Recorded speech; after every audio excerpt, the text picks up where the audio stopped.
წარმოედგინეთ კაცი, რომელიც მტერს საკუთარ ბანაკში შეუძღვა, მათთან ერთად პუშჭამდა და იცინოდა, ხოლო რამდენიმე საათში მათი სისხლით მინდვრები მორწყა. 1625 წლის 25 მარტი. მარტყოფის ველი. დღე, როცა გიორგი სააკაძემ შაჰ აბასის უძლეველ არმიას სამარე გაუთხარა. ლევან სანიკიძე ამ მომენტს ისე აღწერს, როგორც ყველაზე სახიფათო თამაში ისტორიაში.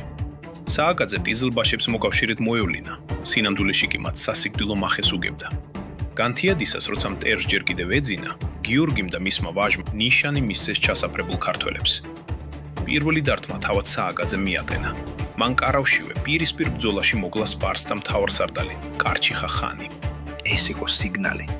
30,000-იანი არმია სულ რამდენიმე საათში მიწასთან გასწორდა. სანიკიძე წერს: იმ დღეს ქართველთა ხმალმა დაღლა არ იცოდა.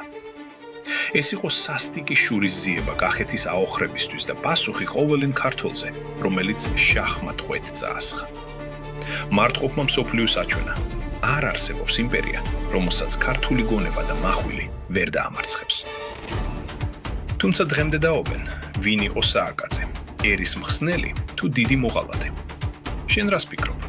დაწერე შენი აზრი კომენტარებში. მეტი ისტორიული ფაქტისთვის კი გამოიწერეთ ჩვენი გვერდი.